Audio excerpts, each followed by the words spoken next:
Hello and welcome to Suffen About Suffolk, the podcast where we deep dive into the county of Suffolk. This week we are turning our sights back to film with 1968's Witchfinder General.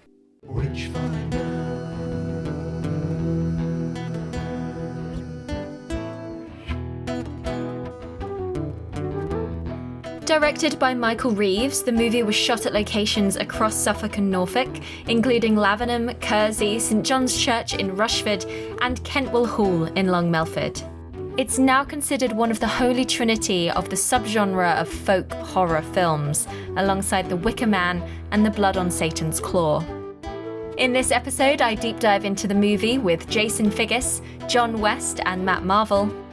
And I have the absolute pleasure of talking to the saint himself, Ian Ogilvy, who starred as Richard Marshall in the film.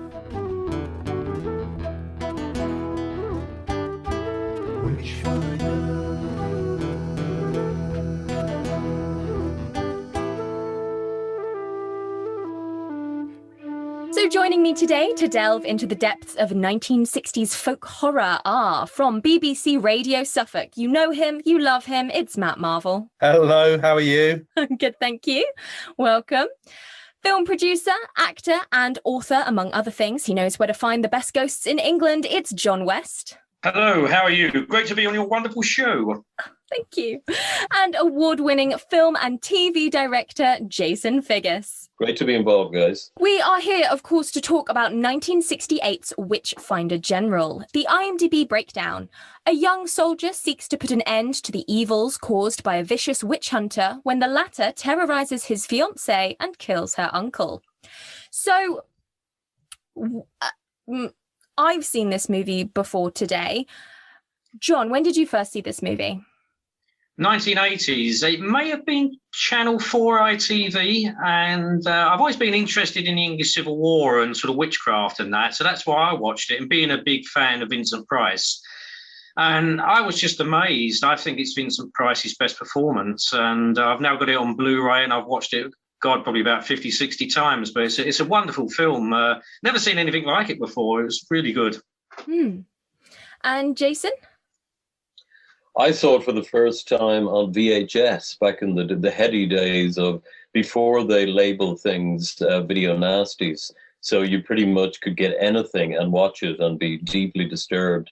And even, as a boy, as a boy, you tend to have a bit more of a backbone when it comes to experiencing stuff like this.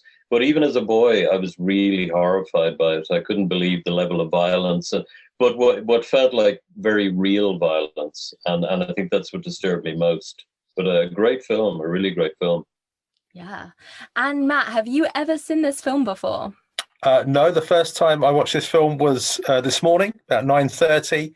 I was listening on headphones, watching a laptop. My son was playing Fortnite in the same room. So there was kind of a double layer of violence going on there that I was trying to combine. Absolutely. So this film is famously famous for its violence. It had terrible reviews when it first came out regarding that. As someone that did come to it sort of in the 2000s for the first time, you're absolutely right, Jason, when you say we're so used to violence now, and in theory we're so desensitized, but there's something about this movie where the violence is so specific, thoughtful, and the true horror comes from everything that surrounds it, the way people are reacting to it. Would you agree? Yes, I would totally agree. Yeah. Well, I thought because Michael Reeves, he kind of had a social conscience, or at least he pretended he did. He would say that we have to be extremely violent because we need to be socially responsible. We don't want people to go out and repeat these things. We want them to fall out of the cinema, reeling into the street in absolute horror at what they had witnessed, and not want to kick each other's asses up and down the street like people would, when they come out of a Bond movie. Yeah. You can tell that. You can really see how thoughtful it is that these things were meant to be not copied, not glorified, not glamorized. And there's only that I can think of off the top of my head, there's let's say 3 really specific moments of genuine horror. So the very opening where we're brought into the Suffolk countryside and someone's constructing a gallows, and this woman, all you can hear is this woman screaming as she's dragged up and hanged. And it sort of sets the tone for everything in the sort of delightful, peaceful countryside, juxtaposed with this horrific act of almost casual violence. But it doesn't feel casual to the viewer because it's so shocking with its contrast. Well, you see, the thing that I've found with it as well that makes it even more horrific is these things really happened. It's not a fictional story. Matthew Hopkins is a real person. And apart from the witch burnings, which actually they didn't burn women for witchcraft, the other stuff really did happen, you know, the pricking, ducking them into moats and things like that. So, and you think it was only the 1640s, and it was an element of mass hysteria back then. You had a civil war, you know, brother fighting brother, law and order was breaking down, and people like Hopkins took advantage of that. So that's one of the reasons why I've always found it really horrific, just for the fact that those things did happen, you know, and it was only like 400 years ago or so. Mm-hmm. I was aware that this was meant to be a violent movie, and now bear in mind my level. So Reservoir Dogs, Pulp Fiction, they were the kind of movies that my first violent movies that I saw.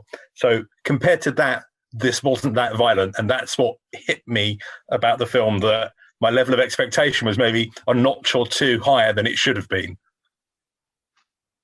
Yeah, it's funny. I think if you were to show it to sort of, you know, a teenager that's just left Endgame, and then you were to show them this, I wonder if they would find it shocking or violent or even horrific, or if they would find it laughable. Now, I don't think you could find it laughable. I just think, that perhaps if you compare it to modern day cinema, it's not perhaps as violent as obviously back in the 60s, where I assume like the Hays Code was still in place and all these different censorship rules were sort of floating away eventually. So people had never really seen anything like this on screen for years, if at all. So yeah, with the contemporary lens, it's not as violent as perhaps we were expecting, but I still would say that it's a very good horror movie in almost a contemporary sense. Like, I think it fits quite well alongside things maybe like Hereditary and Midsommar, things that are thoughtful modern horrors.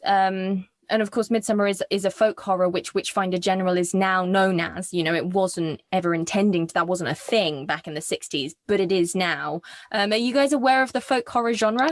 Well, yeah, I mean, I'm a huge fan of folk horror, either in fiction, stories passed down through generations, or, you know, things like The Wicker Man, of course, would have been the first kind of films that introduced me to folk horror. But just talking about the violence aspect of that, and I totally understand what you're saying about audiences now are desensitized and they can watch more extreme violence. But what I think is particular about something like Witchfinder General is that it's the screaming, it's the begging, it's how they react to the violence within the story, which has more of an impact. A lot of films now, people are blown away and they're gutted and they're hanged, but they do it very quietly, and there's a form of acceptance to it.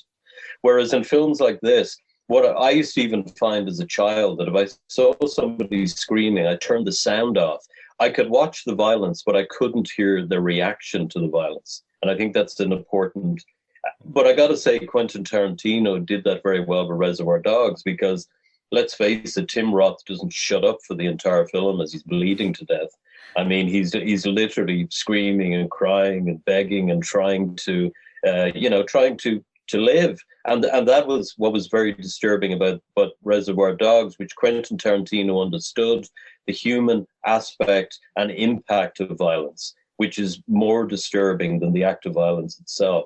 Absolutely. And alongside that as well, you have lots of characters that, as you mentioned, John, are swept up in this mass hysteria to the point where they're either willingly involved in it or, even worse, completely ignore it. One of the scariest scenes for me was the rape scene, which I was very glad to find that there was no visual, there was no visuals for this rape scene.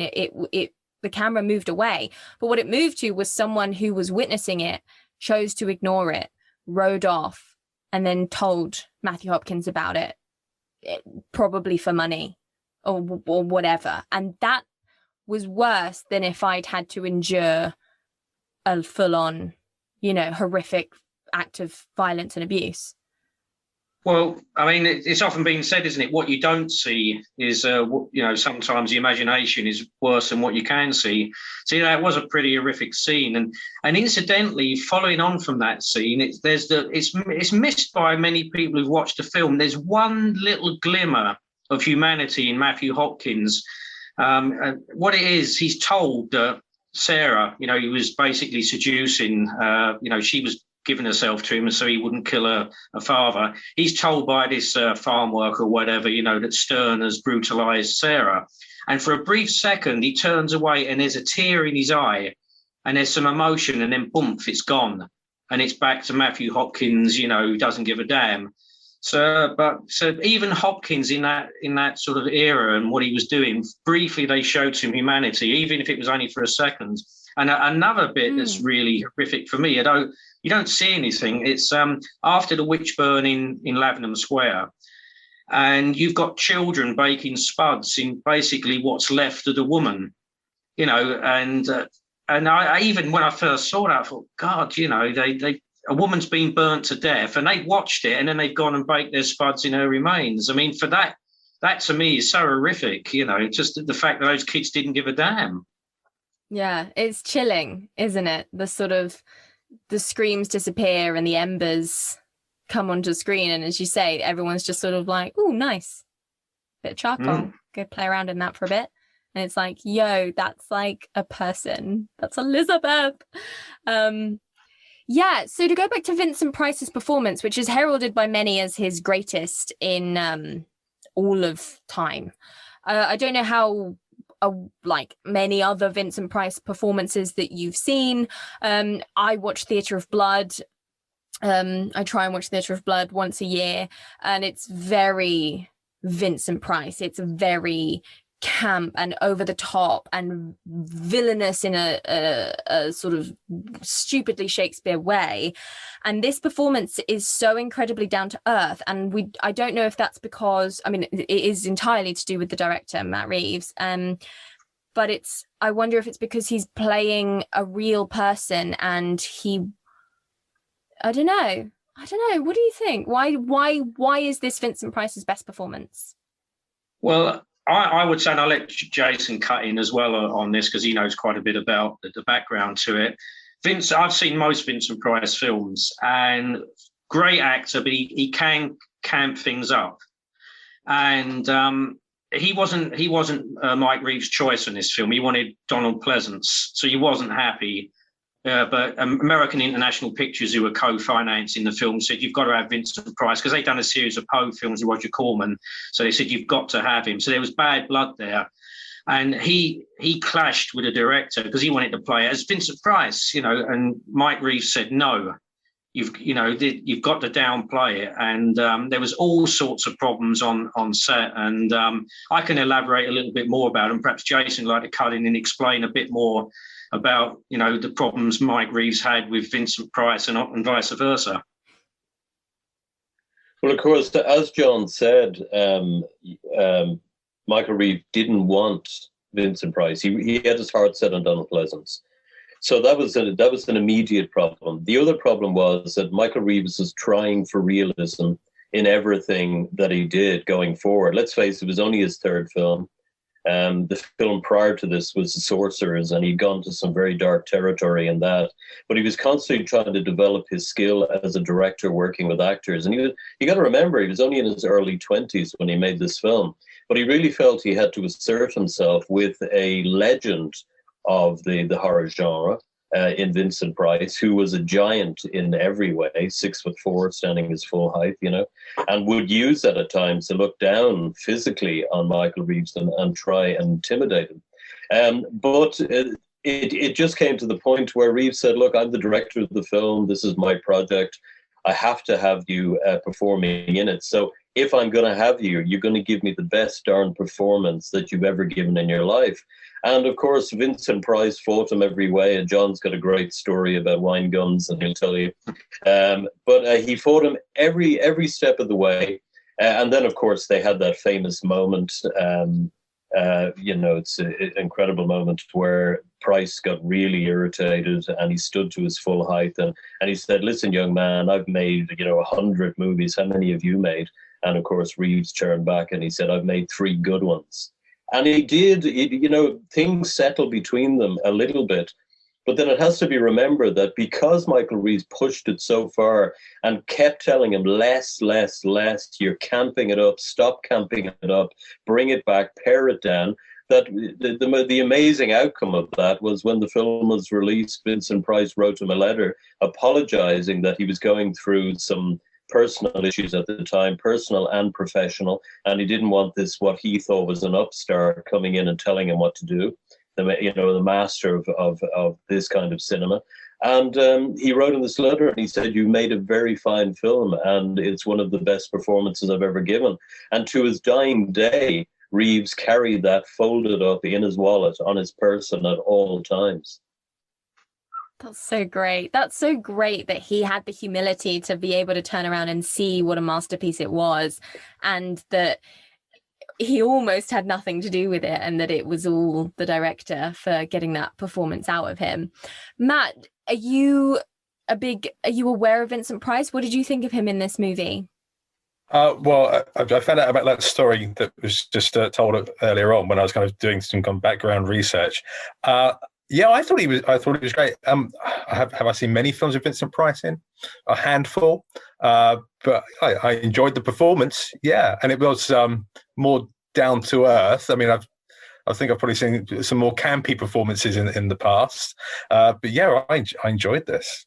Yeah, and he looks great, doesn't he? He's almost too scary for Halloween. A bit too generic as well, probably. But yeah, it's got presence. I mean, when he's sitting on the horse, the silhouette of him, it's quite an impressive view, isn't it? And his voice. I always forget about Vincent Price's voice, and I know that's the most iconic thing about him, but can anyone do it? Can anyone do the Vincent Price voice? If anyone can, it's Jason. I can't. I can't do it. I mean, I can go as deep as him, but I couldn't. He had a very particular kind of nasal quality in his bass tone, which I think is very hard to do. So I wouldn't even attempt to do it, to be honest. But it's true. I mean, he cut such an incredible figure. I mean, he was a very striking man in every sense of the word, and would intimidate people just by walking into the room. And I'm working on a project with Patrick Bergin at the moment, and Patrick Bergin is 6'4", And the thing about Patrick was he can give you remember him from Sleeping with the Enemy and Robin Hood. And he could just walk into a room and do very little because of his immense size. And actors of that size, in life as well. I mean, I've known people who are really small and they're the noisiest people on the planet, whereas the big men tend to be the quiet ones who don't have to say a lot. And so when Vincent Price, I gather he'd gone through his career giving whatever kind of performance he felt was going to work, and nobody really argued, the point with him, because he was still effective. And a lot of the roles, which he did, Roger Corman, for example, were meant to be high camp. I mean, Roger Corman was known as a producer and director who never made a loss on a film because he never spent any money on them. But he still had great sets and amazing color, and everything was so vibrant and wonderful. But the word is theatrical. I think he always, Corman would wanted theatrical performances. He wanted the audience to be sucked into the screen and then spat out onto the street. And he achieved that extremely well. And of course, as we know with Corman, he started the careers of incredible people. Peter Bogdanovich and Martin Scorsese, great directors like that, all cut their teeth, and Francis Ford Coppola under Roger Corman's tuition. So you've got Price coming from that brilliant cosseted environment where he's allowed to be this great, grand master of horror. And so it took somebody like Mike Reeves, who was almost doing a kitchen sink horror movie. So he wanted a kitchen sink performance. And it took a guy like him to tell him, no, trust me, and you're going to do something amazing with this role. And he did, thankfully, and the rest is history. Yeah, absolutely. I think Price's performance is very charismatic in that film. He's aristocratic. The way he projects the character of Matthew Hopkins, you wouldn't cross that man. Whereas apparently if Donald Pleasance had got the part, he was going to play it in a totally different way. He would have been a ne'er-do-well who always wanted to be an authority figure and took advantage of the English Civil War to do so. And there was even a scene in the novel where Matthew Hopkins falls off a horse and they all laugh at him. But obviously that wouldn't have happened with Vincent Price. So he took it in a completely different way, but he downplayed that camp side, and that is, as Jason was saying about, he was told to play that role in various films and that, and it really worked as well. I mean, some of the problems they had on set, because as Jason's already said about, he wasn't, they didn't really get on. I mean, Mike Reeves did try to needle Vincent Price quite a bit. I mean, there was a scene where Vincent Price had to fire a pistol over a horse's head, and Vincent said, has this horse been trained for this? You know what's going to happen. No, just do it. And because he fired the pistol and the horse threw him, and he could have been seriously injured. And so that didn't make for a good relationship. And so they were literally trying to needle one another a little bit. And this comes to the wine gums incident now. I share a vice with Vincent Price, I've got to say, and it's not that. It's wine gums. I love them, he loved them. And when you watch the film now, you've got to remember, this will take some of the mystique away from it. In one of his boots, he kept a packet of wine gums. And when he finished a take, he would pull the wine gums out and start to eat them. And this irritated Mike Reeves to no end. And he did it deliberately in the end. And there's actually one scene in the film where they're ducking these witches in the moat at Kentwell Hall. And Vincent Price perhaps didn't realise he was on camera, and he's looking at his boot and grinding it backwards and forwards. And I did wonder, is he just, can we finish this tape? I need those wine gums. So that's my little wine gum story for you. So now when you watch the film, forevermore, when you watch the film, know that whenever you see him, there is a packet of wine gums secreted on his person. Amazing. Sorry about that.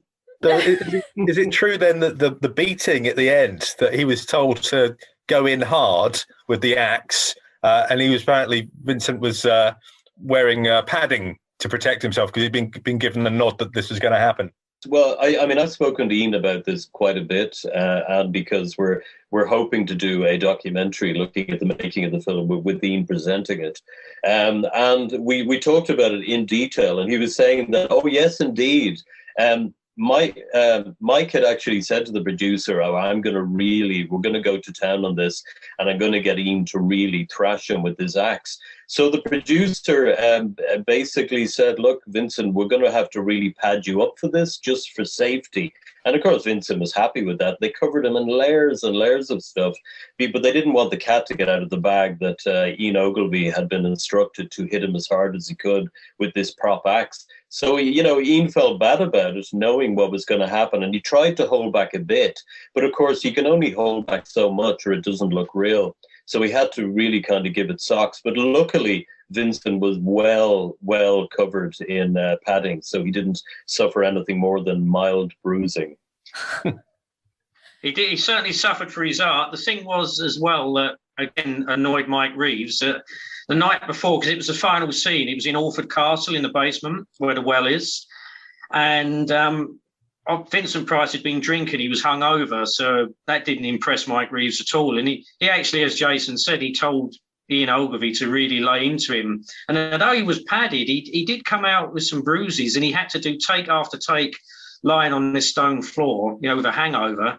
So he really did suffer in that scene, but it does work. It's a very horrific scene. There is an alternate version of the Witchfinder where all these, there was extra axe chops and stuff, but that all got cut.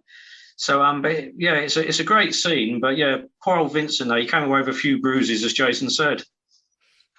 But I think Nicky Henson deserves a lot of credit for that scene as well, because his reaction to watching the slaying of Hopkins was brilliantly done, with so little said, and just the look, the emotion in his eyes of how brutal it was. And then, of course, spoiler alert, puts Hopkins out of his misery, which leads to Ian Ogilvy's complete emotional breakdown.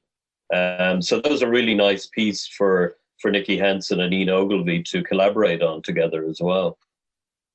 Yeah. What did you think of the ending, Matt? Was it surprising or sort of you didn't think anything of it? Well, I was kind of, I was weighing up the kind of ending that I wanted while I was watching it. If I wanted, if I wanted what essentially happened, but I think I wanted. It's the ideal ending, wasn't it? Really, I think. And is he, was he mad kind of in that final moment? Had he been kind of gone completely stir crazy because he wanted to just continue to beat him, or was there something else going on? Yeah, I don't know. It's the ending that we got. Would that happen today? I don't know.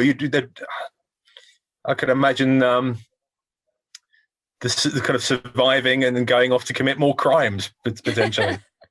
Yeah, well, because sequels are more of a thing now. Yeah, exactly. You need to factor those in, don't you? Witchfinder General 2, more witch-finding. The ending was a happy accident, apparently, because they ran out of time to film in Orford Castle, so they just sort of ended it there and cut in a couple of shots of the staircases with the screams and called it a day. But I do think it leaves a chilling, haunting feeling, more so than if they'd sort of left the castle and walked off and been like, oh, well, thank goodness we've killed Matthew Hopkins. Good job, everyone. Off to bed. I think it would have been a bit more anticlimactic that way. But which, of course, didn't happen in reality. And John's a historian, and he'd be able to fill you in there on what actually happened to Matthew Hopkins. Right, yeah, okay then. Well, what happened to Hopkins in real life, we're not too sure. For instance, the real Hopkins was a lot younger. He was only in his 20s, whereas Vincent Price was in his 50s.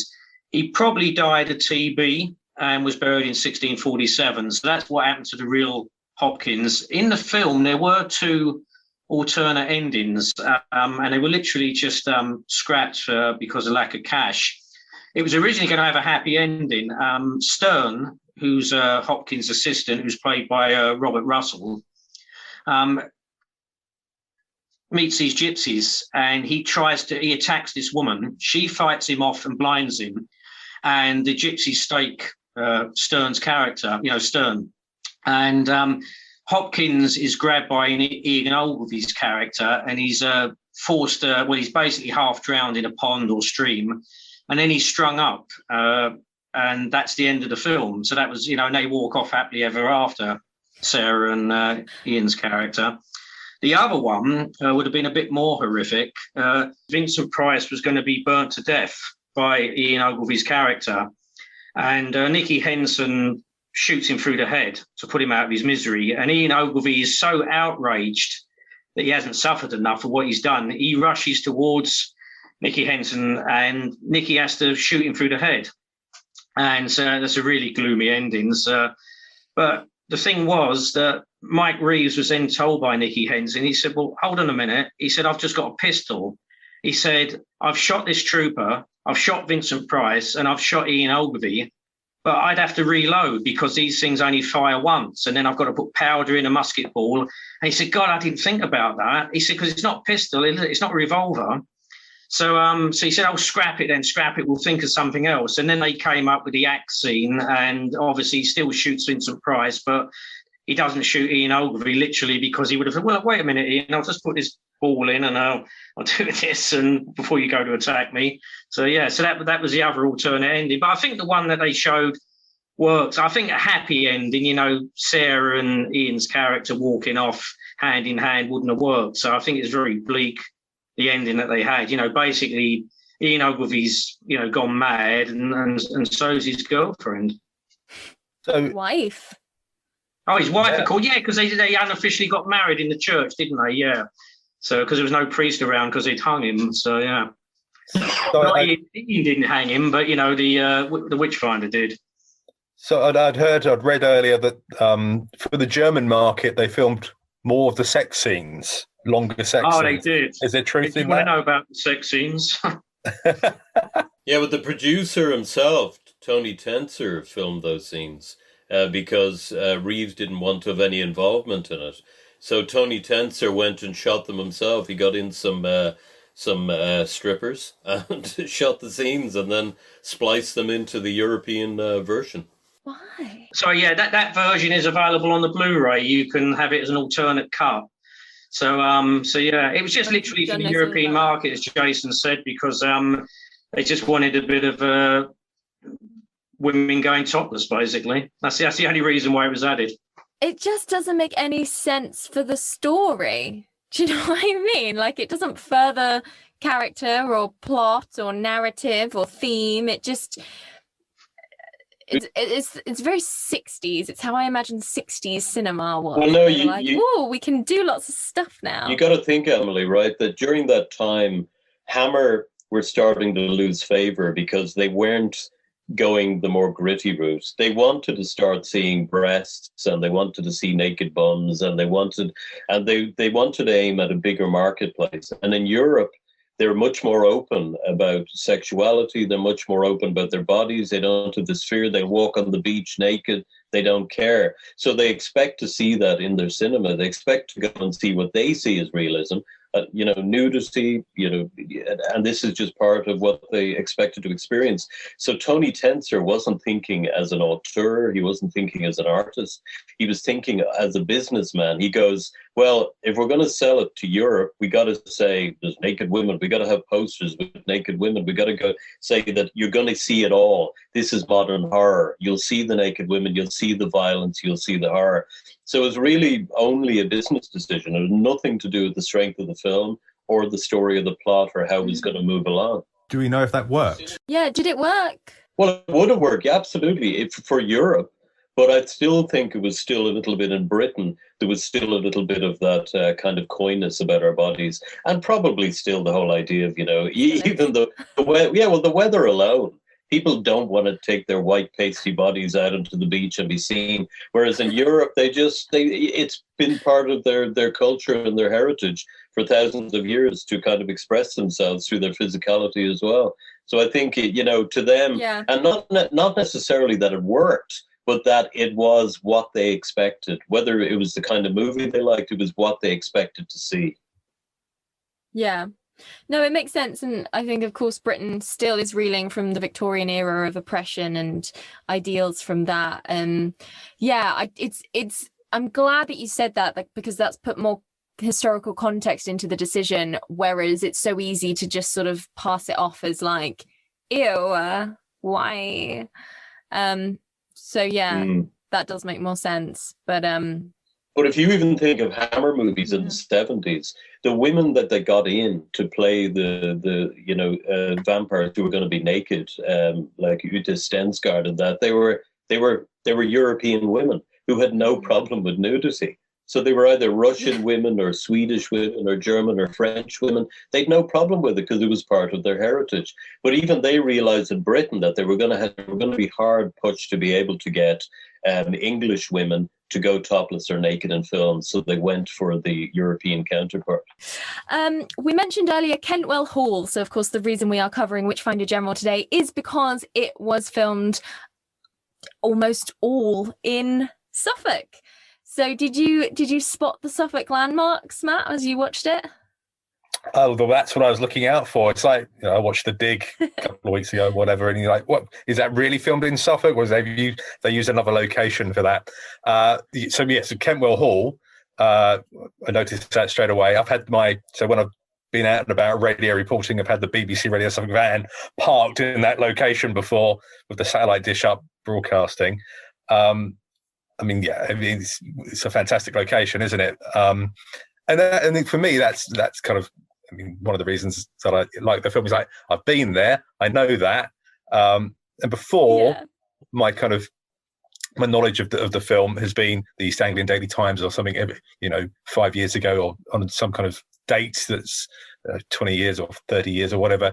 They would have a kind of a special pull-out bit with kind of "Do you remember?" and kind of shots of the film in the locations in Suffolk. But I love that in films, and you see a bit of, also in Lavenham as well. I love seeing that kind of shot looking down at the square, the Guildhall and everything. That's great. I love that, seeing kind of parts of Suffolk on film from the 1960s. Yeah. Yeah, it's interesting, isn't it? How, I mean, I was not alive in the 1960s, and it's really fun to see that it almost hasn't changed. And I know, I think the Kentwell Hall paving stones have been updated, and this is the last sort of footage that we have of it. I don't know about that. I'd have to ask someone from Kentwell Hall. I did try to reach out from someone for Kentwell Hall, and they emailed me back and they said, whilst I was not working here when Witchfinder General was filmed, when I joined, there had been some people that were, and they told me all about it. But I do not like the film. I think it is horrific in its portrayal of violence and completely dreadful. Good day. I was like, okay. That's the kind of review that Reeves would have put on the poster, you know, to sell us, to get people around to view the film. Because we know famously Alan Bennett saw the film and absolutely despised it. And he was a little taken aback that his colleagues all thought it was fantastic and were, you know, garlanding Reeves as being like, you know, the saviour possibly of British film. Very short-lived, of course. But so there was, but even the reviews of critics that, you know, came down on the film for its violence, that, of course, became a major selling point for the British public because they weren't used to seeing films like that. And, of course, then films like Straw Dogs came in, you know, a couple of years later, which, you know, really kind of ramped up, you know, violence as well and revenge films in general. But I think, yeah, I think the reviews that concentrated on the violence really helped the film reach an audience. Yeah. Mm-hmm. Yeah, it's like hype, isn't it? It does feel sort of almost The Exorcist of its day, where it did really rely on this sort of like, oh my God, have you seen it? It's so violent, it's so horrific. Which of course, like, if someone's like, this is the worst thing I've ever seen, everyone is instantly like, I must see it. And so do you think it's lasted? Do you think it's because it can't really rely on that anymore? So do you think it now relies on being would you refer to it as a cult classic, or would you refer to it as a sort of staple of British cinema, or both? I would regard it, I mean, it's one of the greatest horror films ever made. It's often voted in the top 20. It is a classic. It's also called a heritage film as well because it captures that period so well. And the shots of the English countryside, it's almost like a time capsule. You know, you've got shots on Dunwich Beach, you know, Lavenham Square, Kentwell Hall, Alford Castle. They even filmed a little bit in Norfolk as well, a church called, I think it was called Rushford, which stood in for Brandeston Church. And they even filmed a little bit in Black Park, which I think is in Buckinghamshire. But yeah, it's very much a film of its time, but it stands the test of time. Because it's a period setting. It might not have worked so much if it had been perhaps set in the 70s or the 60s, but, you know, the fact it really happened. So, yeah, I would regard it as a cult classic and one of the greatest horror films of all time. It'd certainly be in my top 20. It seemed quite don't know, maybe I'm wrong on this, but it had a cold opening of going straight into some action. Was that unusual at the time, or was that the start of something new? Yeah, I think again, the late 60s and early 70s kind of heralded a time where they had to go further with what was shown on screen. So extreme violence was becoming the norm, they thought. But again, not necessarily the director going, this is the route that I want to go with, but more pressure from the producers going, look, you know, Hammer's on the way out. I mean, like Hammer really did fizzle out because they tried to join that bandwagon, but the quality of their films suffered because of that, because they were concentrating on nudity and violence as opposed to atmosphere and great storytelling.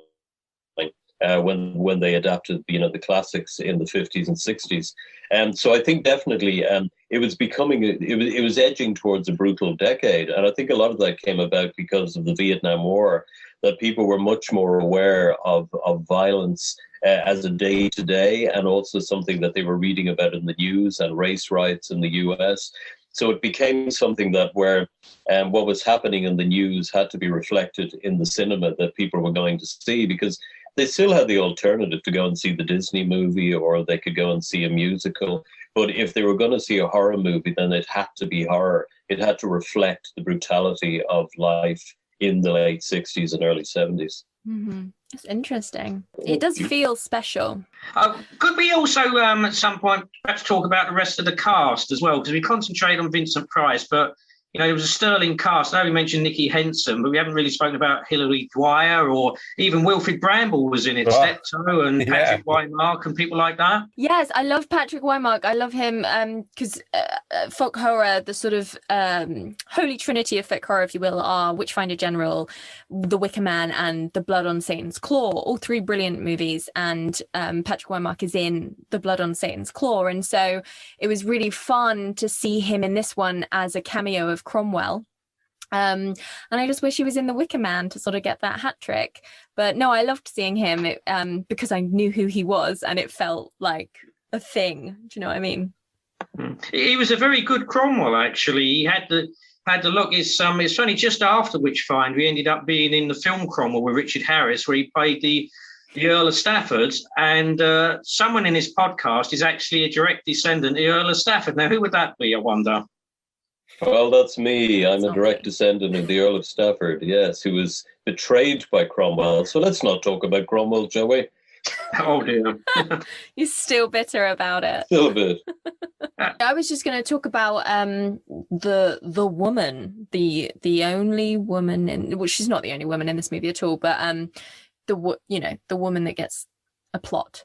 And I say that, and I spoke with Ian about this as well, considering how misogynistic this film is, because it sort of has to be, it's actually also not at all misogynistic. And I thought that her character was smart and capable and real. And I really was pleasantly surprised that she wasn't just a lamp in the corner that screamed a lot. I don't know if you guys were watching this with a feminist angle, but it may not pass the Bechdel test, but I was very happy with her character. Well, I love strong women in film. I hate when a woman is put in a film just to be fodder, violence, let's chase the beautiful girl. And as she runs through the bushes, her clothes are torn off her, she's down to her undies by the time she's slain. I hate that kind of crap. It's never appealed to me. I love when women are strong and powerful and they defend themselves, because they're just as easy, to do that as men. They're capable of that. This is the thing, and it's not even about them being strong with me. And I spoke at length with this to Ian as well. It's not even, they don't even have to be physically strong. They just have to be real. They have to be sensible, and they have to make sense in themselves. So... Well, that's what I mean, though, Emily. Like, I'm not saying physically strong. I'm saying the fact that they're confident to be able to assert themselves as women, as human beings, not just as women, but as human beings with the same desires and the same strength and the same, willingness to try things and do things, but to be allowed to do it in a male-dominated society. So that's what I mean by strength, to assert yourself, No, definitely. And I felt that she did do that. This character held her own, and, she was afraid and she did run away at points, but I would have also been afraid and run away at those points. So it was justified. And when she could use her cunning, she did. And when she could try and, she was resourceful and she was thoughtful, and I just really appreciated it. Could have done with more women, but it's fine. Well, I thought she was a very strong character as well, and, prepared to sacrifice herself to save her father and that. So, yeah, she's a great actress as well. She went on to work with Vincent Price in a couple of more films, Cry the Banshee and The Oblong Box. And then she turned her back in acting, became a producer, funny enough, and also an addiction counsellor later in life. But, yeah, great actress. She's, really good. It's disappointing she decided to give up acting, but obviously that was a decision she wanted to make. So... But yeah, sterling member of the cast, definitely, in a strong character.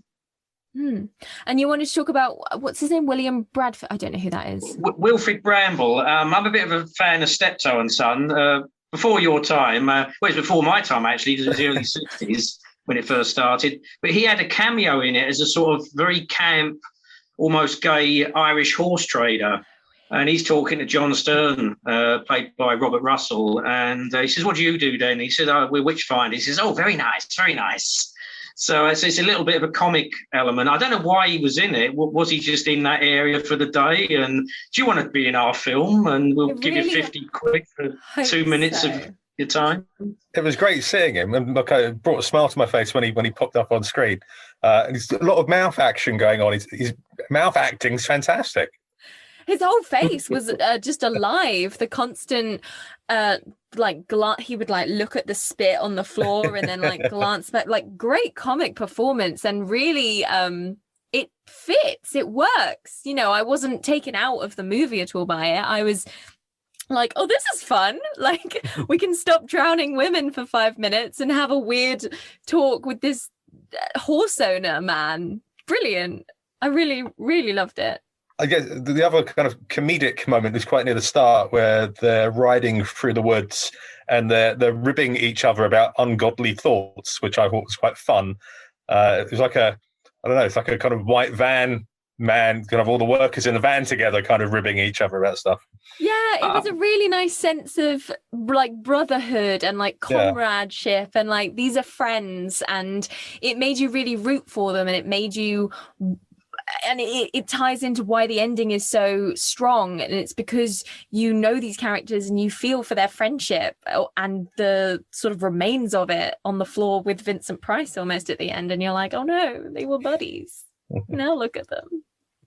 Exactly, especially as Nicky Henson was supposed to kill Ian Ogilvy at the end. That would have made it even worse. But I love that scene as well, because he's sort of obviously lusting after his lady love, and the other chap says to him, and you're a supporter of Cromwell, and you're thinking thoughts like that.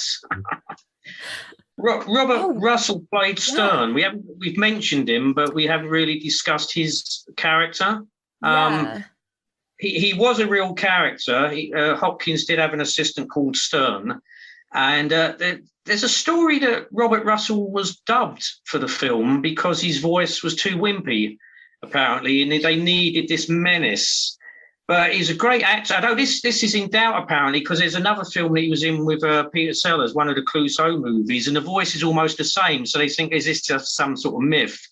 But, you know, he was a brutal character in himself, even worse than Hopkins. You know, the things that he did to Sarah, and, you know, and he got his just desserts at the end, thank God. But, yeah, great actor. He was a staple of sort of ITC shows and that in the 60s and 70s, and sadly died many years ago. But he was certainly the right sort of, you know, the balance, him and Hopkins, you know, they were sort of like the evil Laurel and Hardy, shall we say.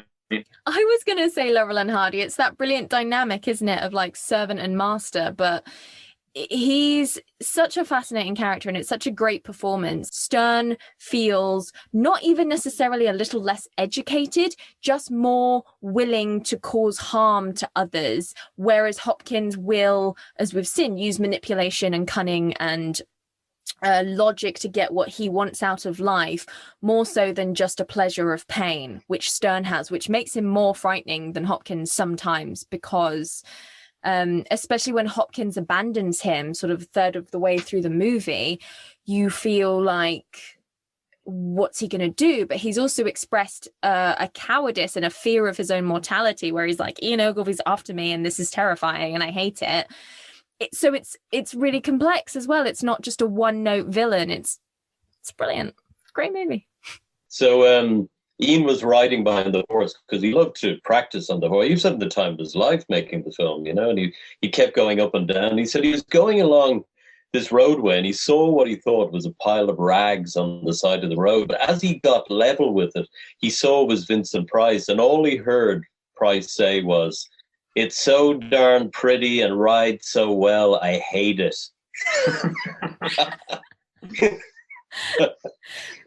Ian Ogilvy in this movie is so attractive. Like, oh, he's a beautiful man. He still is. Still is. Like, it kind of took my breath away a little bit with just, and how important for a horror movie to introduce our good guy as immediately likable, because he's just so gorgeous and charming and such a great screen presence. In case I forget, John, because I know I will, it's important for people to remember that if they're still deeply disturbed about the scene shot at Lavenham, they must remember that the lady who wrote Twinkle, Twinkle, Little Star was also from Lebanon. Ah. Yeah. There you And go. I'd like to add as well, we didn't actually talk about the music, which, you know, can make or break the film. Paul Ferris did the music for Witchfinder, and he's actually in the film as well. He has a cameo in one of the Lavenham scenes where he confronts Hopkins and gets shot for his pains. That's actually the composer. No, wait, And the that man that's like, Elizabeth! that's him. That's him. Elizabeth! Yeah. Great performance. With a dodgy wig. I grant he's got a dodgy wig. So much red paint as well. Really enjoyed it. Yeah, but that was him, and he based the music on Greensleeves, and he wanted to use sort of Tudor instruments, but you know, Tenzer said no, too much money. You know, we're not going to give you a couple of $100 more to pay someone to do that. But that music really makes the film, because in America it was called The Conqueror Worm. And Vincent Price had to tag on this, poem from Edgar Allan Poe. But for some weird reason, I've never seen this version. In America, they took out all the Ferris music and put in a synthesizer. And anyone who's ever heard it says it sounds like someone just put the film on in a cinema and played along. Just, you know, oh, what should I put in this bit? I'll do that. And it sounds absolutely terrible. And they said that version, anyone who's ever seen it will never want to see Witchfinder again. So, but yeah, so the music really helps make that film. It's so evocative. You know, it's almost like Vaughan Williams, in my opinion. I don't know what Jason and Matt think about that, but certainly I think, you know, if the music had been synthesized, I wouldn't even be here talking about it now. That's a good point. That sounds awful. No, I thought the music was gorgeous, and how it ends on that sort of shot of screaming Sarah and then comes in with the sort of love theme that does sound very sort of Greensleeves. It's just, it ties into that sort of peaceful Suffolk countryside, drowning women in a pond, ta-da, kind of vibe, and it works so well. It does. It's beautiful.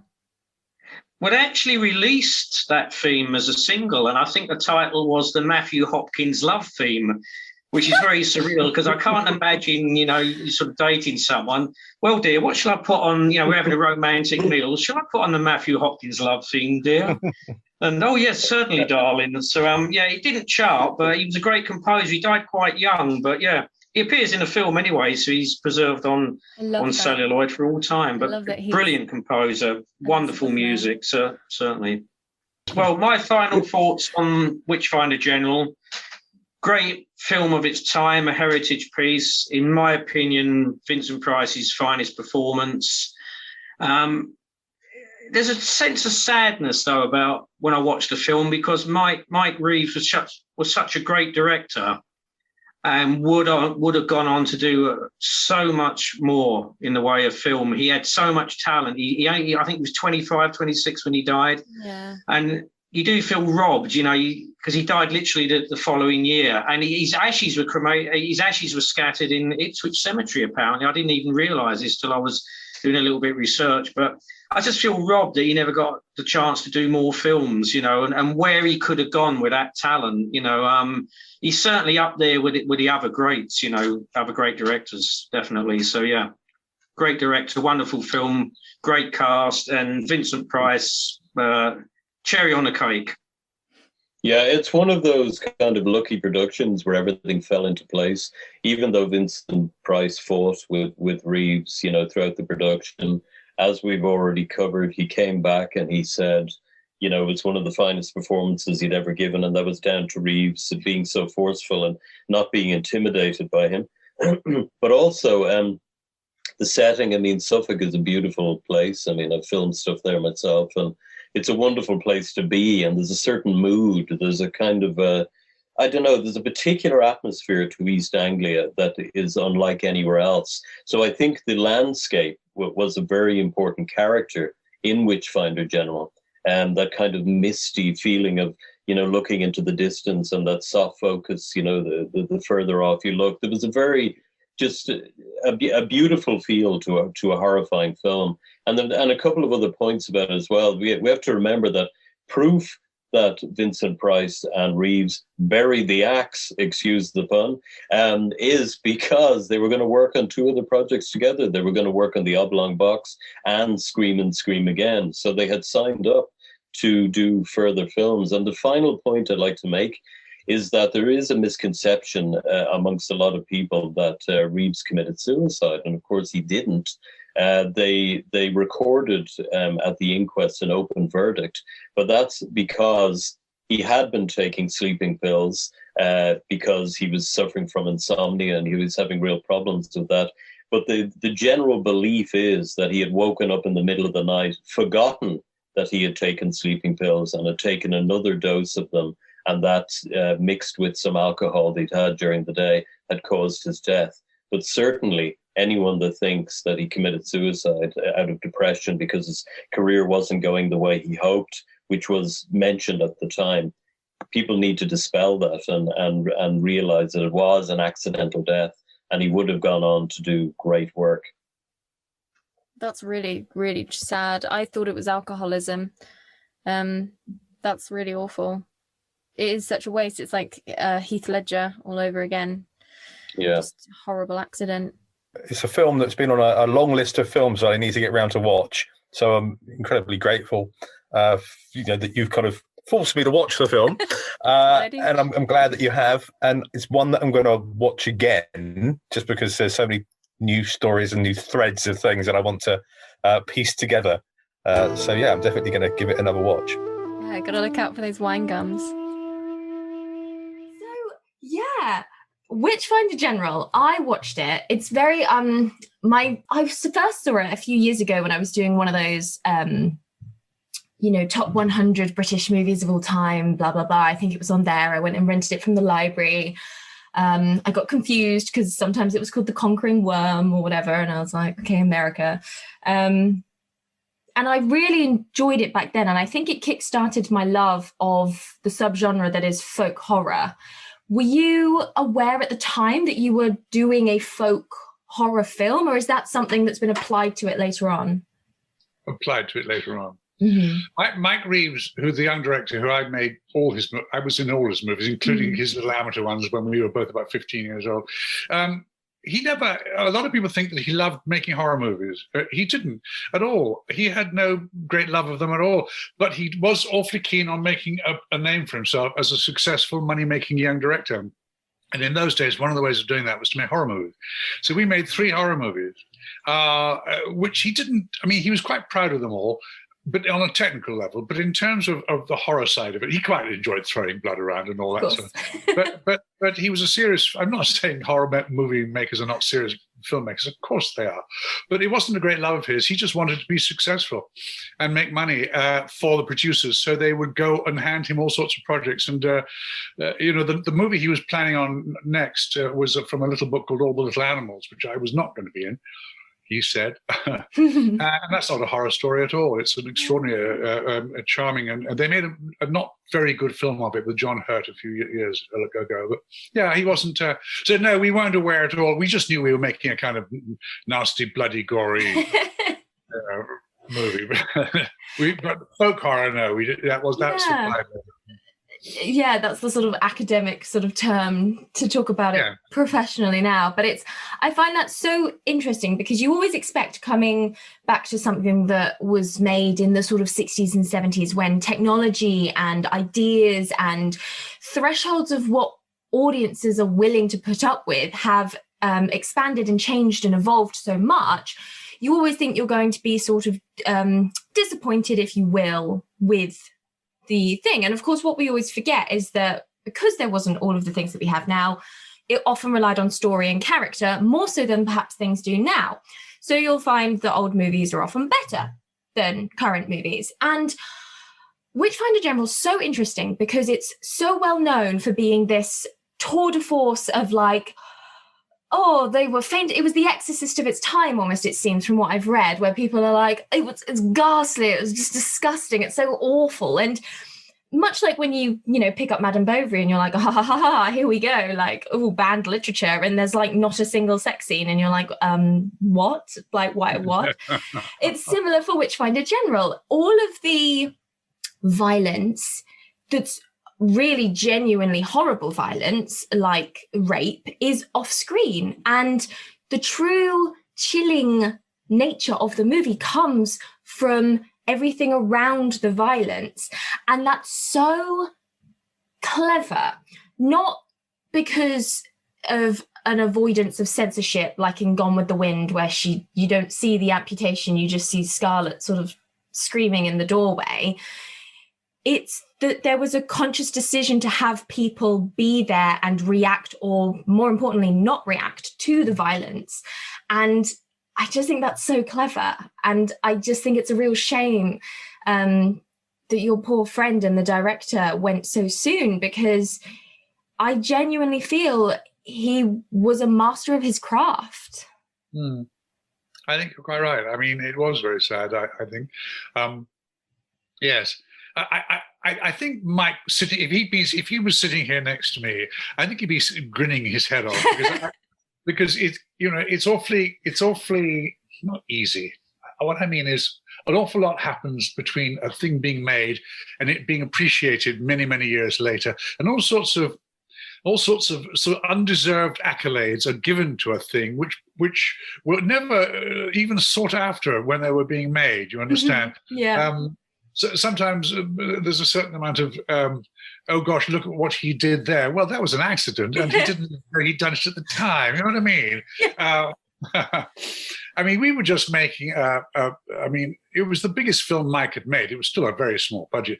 He had a major American star in it. He managed to get a few lovely actors into it. He liked the book. The thing about Mike and violence was that he was one of those people who said violence is horrible, but the only way you tell people violence is horrible is by showing its effects. He despised, for instance, the John Wayne barroom brawl, where nobody got hurt, no blood.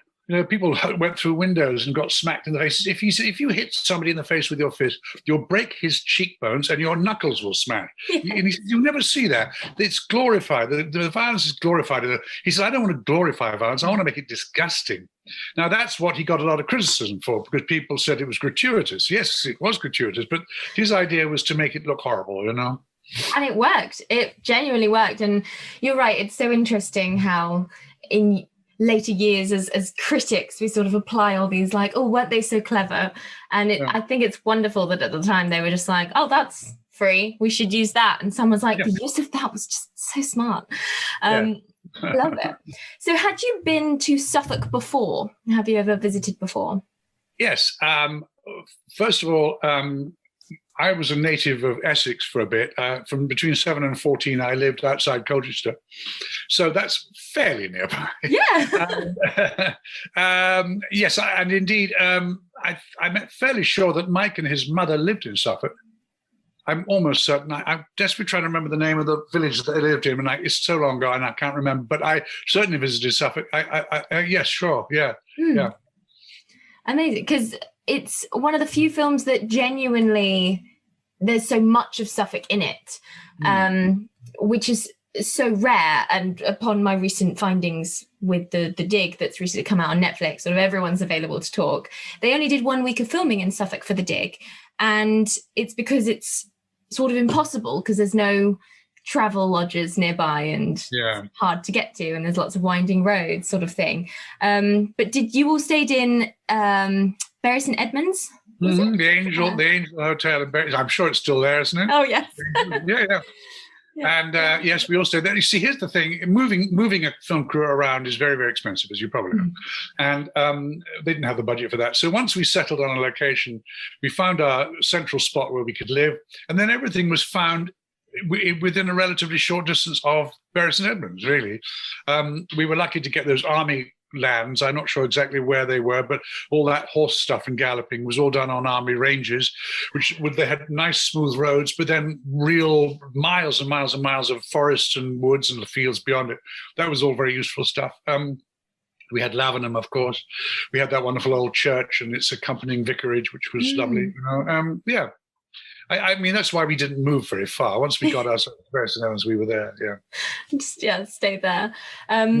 It's really lovely though, and it's again, like, I don't know whether it was on purpose or not, and lots of people talk about this now about the movie, but the mixture of the horrible violence with the beautiful sweeping Suffolk landscape is such a brilliant mix, and I think that's why the movie has lasted more so than perhaps his other horror movies, more so than perhaps other movies at the time. And it's considered, isn't it, as the sort of one of the holy trinity of the subfolk horror genre, alongside Blood on Satan's Claw and The Wicker Man, which is possibly the most famous. Yeah. And I don't think it's just because of Vincent Price. I think it's because the movie itself stands the test of time and holds up. I find it so funny. I think you should mention the score as well. The music score by Paul Ferris. It's very lyrical. And that lyricism going against what's actually happening on the screen is, I think, very clever, you know? And again, that would have been down to Paul rather than to Mike. You know, I mean, Paul saw this as an enormous opportunity, and he spent his entire budget on an orchestra. Usually a thing like that would be, he'd go, okay, how much money am I getting for the score? All right, well, I'll keep X for myself, and then I'll just get like a 3-piece band.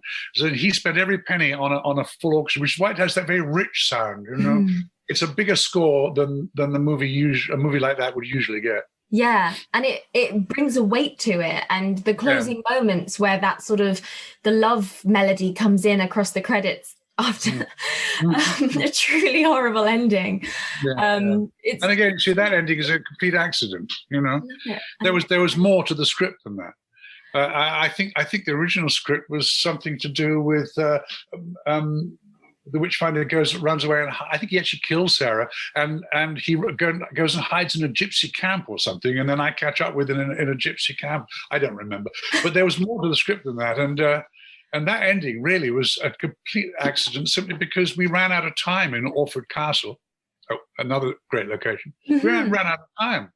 And literally Mike went back to the cutting room, and he found he had this footage of the empty corridors just before we came in, when we were being led to our doom with our hands tied. There were bits of empty corridor, and he just stuck those on at the end and then filled them full of screaming and you know, said, okay, that's the end of the movie. Again, an accident. This is why I think he's such a master, because yes, it is an accident, but there's something within him that knows that that's just the right thing to do. You know, when people can just throw a poem up out of nowhere and it's brilliant, and they're just like, well, I just, you know, pulled it out of my butt, like, it's fine.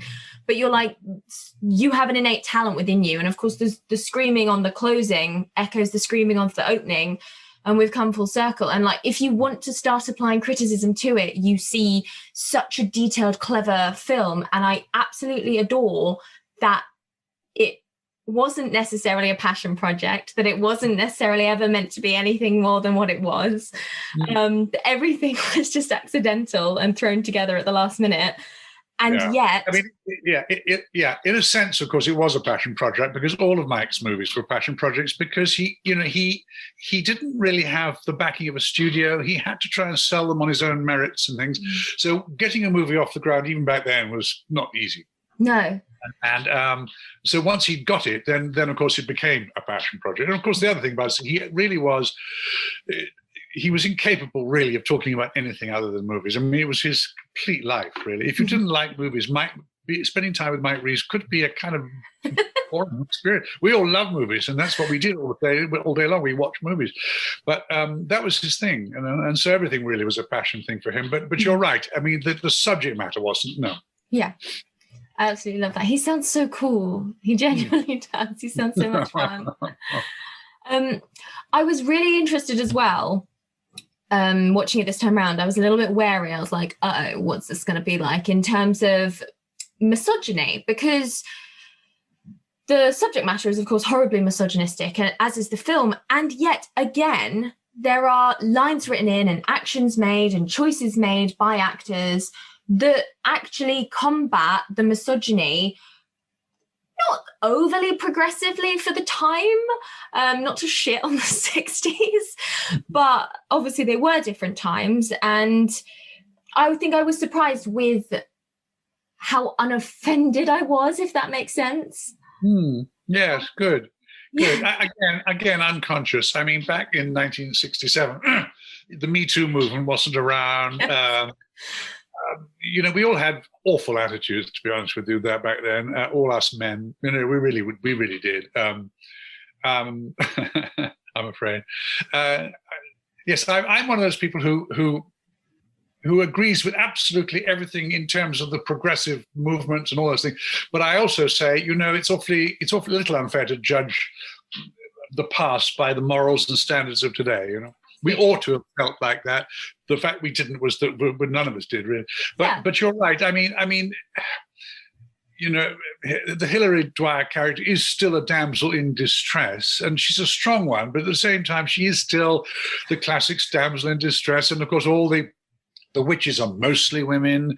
But again, that was historically accurate, of course, as well. This is the thing, though. Like, I sort of, I was like, she can be my damsel in distress.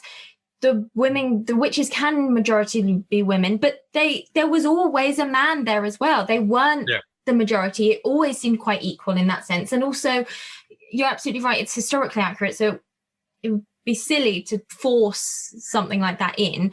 And just her character was just a lot stronger, and more than stronger, she was sensible. And I think that's what I always miss in female characters. When you complain about weak female characters, to me, it's them just not making sensible decisions. She can be frightened. She's entitled to be frightened. She's entitled to have emotions. Absolutely. It's that she was like, right, I'm going to play my cards this way in this moment and run away at that moment. And she made good choice. She never went down to the basement. She never turned the lights off, type of thing. And so you can really root for her in a way that perhaps her contemporaries in other movies you couldn't, because they would fall victim to the writing of and then the woman could be replaced by a lamp scene kind of thing.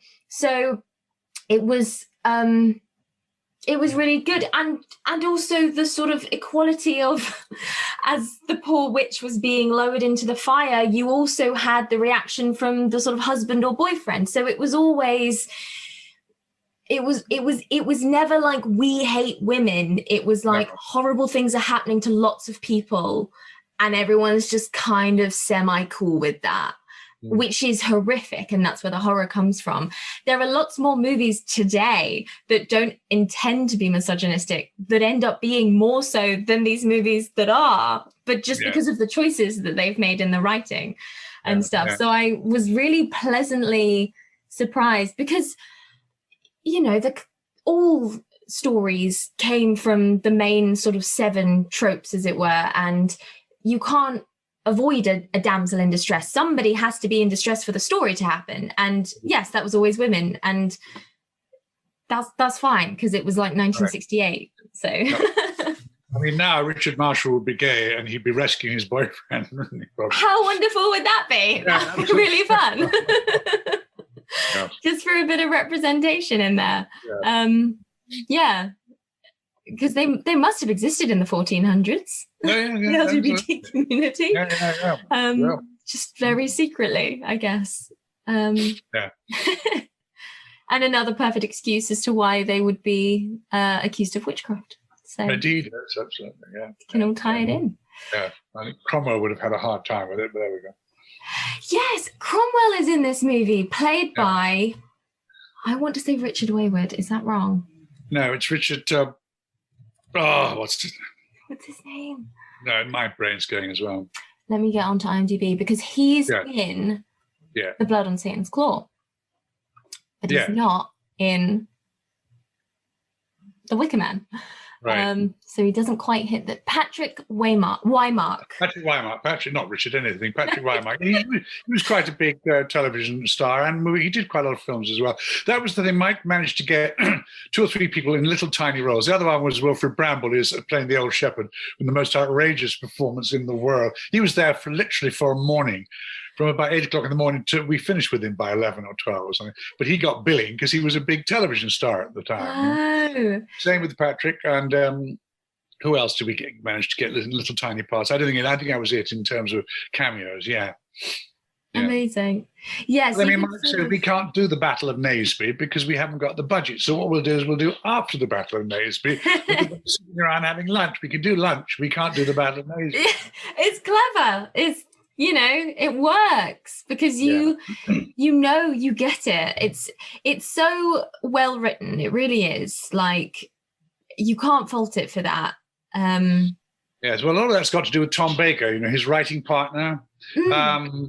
Tom was terrific, and they'd been school friends. And Tom was a sweet, dear man. He was a very quiet, unassuming chap, but he and Mike worked very, very well together. And a lot of that input was from Tom. I don't know which bit was Tom or which bit was Mike. An awful lot of it was Tom, I would suspect. Amazing. I hadn't realised it was based on a book until literally today when I got to Wikipedia. So Yes. Ronald Bassett, it was about. Well, it wasn't a big bestseller, but it did all right, I think. And I think Mike was looking around for projects, and this one landed or he found it, or I don't remember. But he found it, that would be good, a historical piece. Yeah, sure, you know. It caught his imagination. He thought we could do stuff with that. You know. Definitely. It is really interesting how the narrative is tipped between, it's not panto in that you don't spend time with the lovers and then you go to the villain and it's heightened emotions. It's sort of both parties are working equally towards their end goal and then against each other, and that's so interesting to sort of follow the interwoven stories. Right. Yes, it's true. It's true. I mean, I'm sometimes asked by fans of the movie, what was it like to work with Vincent Price? And I say, I don't know. Because if you look at the movie, I have two scenes with really at the very beginning of the movie and the very end, we have parallel stories, but we don't really meet at the end, beginning and end. Yeah. So. Yeah, sorry. No, I wasn't going to ask you that because I thought, well, it doesn't look like you met him really. Might have shared a coffee break with him or heard a story from somebody else. I mean, we were all in the same hotel, and of course we all have dinner together, and he'd tell funny stories at the bar, and I knew him quite well. It's just we didn't work together much, you know. Yeah. And when he was working, I'd get him my little Mini, and I'd zoom back to London, you know, as fast as possible, because I mean, Bury-St Edmunds and the Angel Hotel were lovely, but I, go home, you know. Yeah, go get some heating and running water. Yeah.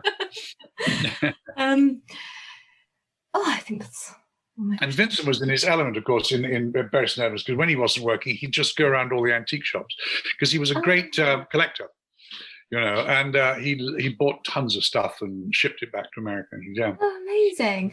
I always forget that he's American. I don't know why. I think because his voice is just, it's not an accent, it's Vincent Price speaking. Yeah.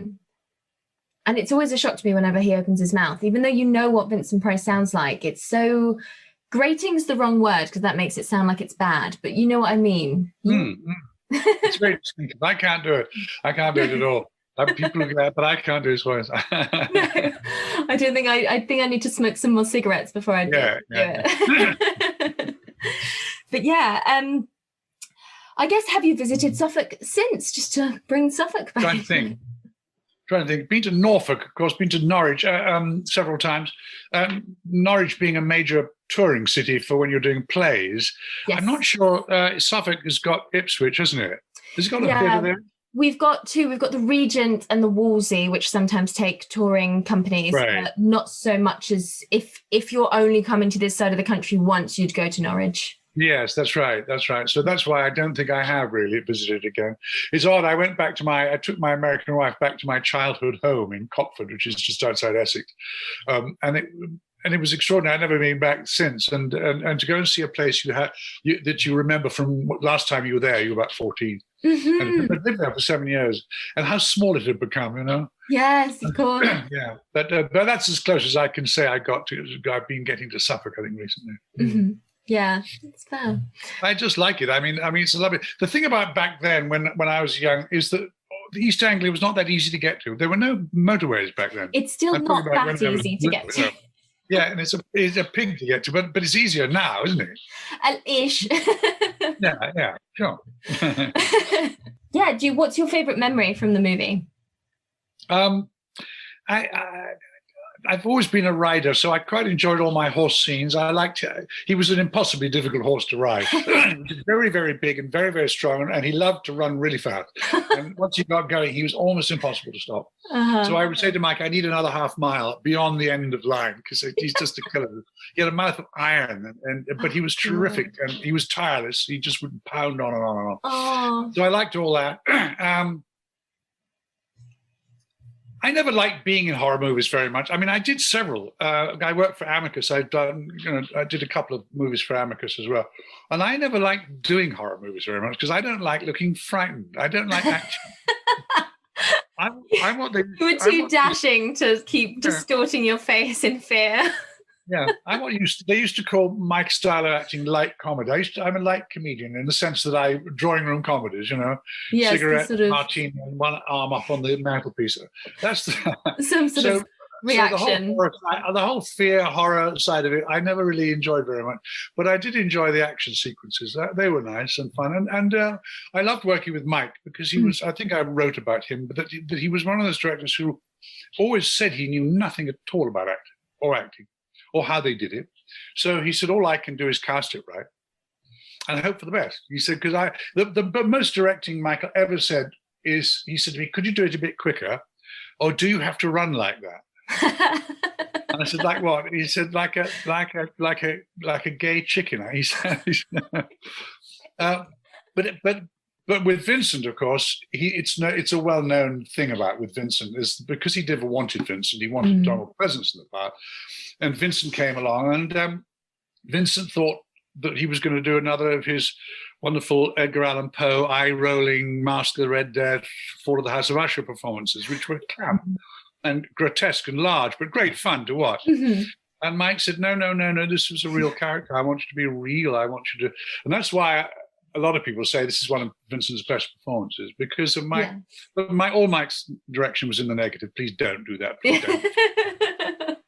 So Vincent didn't like that very much. Yes, that's fair. It is interesting, isn't it? It's his greatest performance because it's his only non-performance, if you will. Yes.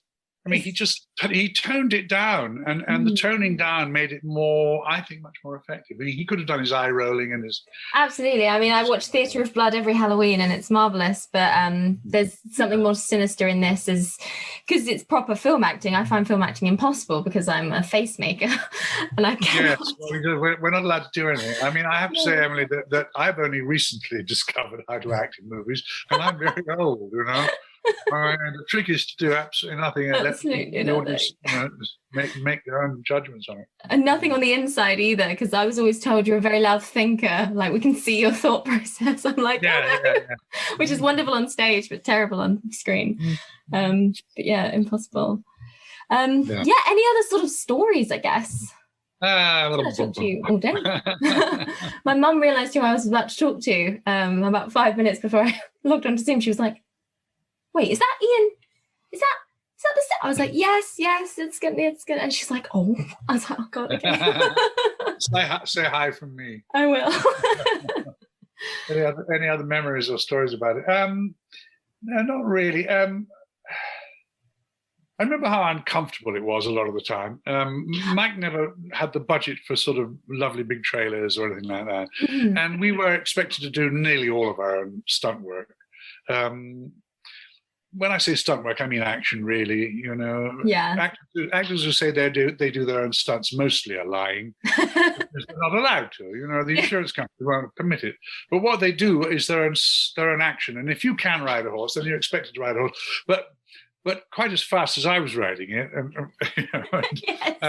that kind of thing. And I mean, for instance, I remember being appalled when I went to I wasn't in that particular scene, the burning scene in Lavenham with the lowering of the witch. No, that was Mike's idea. I don't think anybody ever did that in real life. I think that was just a nasty thought that he had. Let's do a different kind of burning. Mm-hmm. And that was incredibly dangerous. In fact, she got burnt slightly because the wind changed. As they were lowering her, the wind changed, the flames were very high, and the wind suddenly changed direction and blew at her. Now, she wasn't bad. She had a mask and flame-proof clothes, but she had makeup on her hands where the blood was around her wrists where the rope was. Mm-hmm. And that actually bubbled, and that burnt her. The actual, yes, he wasn't hospitalized, but, she got hurt. Scar from there, very, very dangerous stunt. I mean, some idiot could let go of that rope and she'd be a goner. Well, yeah. And I think that's why those movies from those days are so interesting to watch, because I mean, I watched Logan's Run the other day for my podcast, and we talked about a scene where Michael York and Jenny Agutter are just hit by water and they are hit and they are thrown to the floor, and you're like, that happened. They did that. Yes. That's a real thing. Mike, I'll tell you what, I'll give you a memory. You know the little scene in the church where I do my oath, where I take my oath with my sword and all that. And Mike said to me, he said, do you think this is going to work? I went, why? What do you mean? He said, I think it's cheesy. I said, you wrote it. He said, I know, but he said, I'm getting very worried about it because I'm not sure it's going to be believable. I think, he said, I'm a bit uncomfortable about it. I said, well, why don't we just shoot it and we'll see how it works out. And so he did it. Mike went, okay, I think that might work. And he kept it in. But he had his own doubts about his own writing sometimes, particularly about seeing like, he was fine if he was hitting people or riding a horse. Red paint everywhere. Yes, anything of a sort of strangely emotive stuff. Yeah. It's so interesting because I do have a note here to say that wedding scene is so genuine and sweet and such a lovely break. And it just brings the audience into those two characters' story and makes you root for them even more. And her performance as well, where she's just constantly like, why are you what is happening? And then she realizes you're having a wedding or whatever. It's so short, and it's so, again, it's just him being cleverer than I think he perhaps realized he was. He knew it needed a beat there to bring it down so you could bring it up again, and it worked so perfectly, and your performances worked so perfectly. I mean, your screen presence, just to like fan a bit, your screen presence is so charming and endearing, and the second, it's such a horrific opening even to today's standards, and the second you came on screen, you bring this sort of like pull with you, and instantly you're like, I'm gonna root for this guy, like before you've even said anything. Do you know what I mean? You've just had one of those faces. Attractive, endearing, I don't know. But yeah, so it's really great. I was going to ask you if you knew how to ride a horse beforehand, because that's the one thing is actors are famous for lying. Well, that was Essex. When my sister and I were little, it was one of those things, that you did. I mean, I was very lucky. I was quite privileged. I had a fairly well-off upbringing, and where we lived in Copford was rented. We didn't buy it. In those days, you could rent quite large houses for, relatively little money. And one of the things you did, two things you did, you learned to play tennis, which I never did, and you learned to ride a horse. And so I was riding a horse at 8. So my happiest memories on film have been on horses. When I was in an enormous movie called Waterloo, about the Battle of Waterloo with Rod Steiger and Christopher Plummer. And I spent my entire time on a horse on this enormous battlefield. Lovely, I didn't have to walk anywhere. No, I've always liked horses. Yes, I've ridden all my life, Yeah, it's so useful. Despite growing up in the countryside, I don't think I've ever been on the back of a horse, and the thought absolutely terrifies me. And at drama school, they're constantly like, do not say you can ride a horse if you cannot ride a horse, because that is how actors die. That's true. That's true. A young drama student friend of mine once sent me his resume when he was just leaving drama school. What did I think of his resume? And it was a pack of lies, of course. And at the end of it, it said skills. It said champion hang glider. And I said, Toby, really? Are you really? He went, no, I've never done it in my life. I said, then you're an idiot. I said, one day they'll ask you to do it, and you've never done it. Yeah. I mean, Nicky had not ridden a horse, and he went off and had riding lessons before it started, which was sensible of him. But yes, don't put things on your resume. You can't do it. It's just you will get caught out in the worst way possible. You will, absolutely. Yeah. Thank you so much to my guests, Jason Figgis, John West and Matt Marvel, and of course the wonderful Ian Ogilvy. All music for this podcast is originally composed by The Silburys. You can find out more about them at www.thesilburys.com or follow them on Twitter at SilburysThe. If you've got a story you'd like to hear on the podcast or a project that's upcoming that you'd like us to talk about, get in touch at suffenaboutsuffolk@gmail.com. Thanks so much for listening, and we'll see you next time.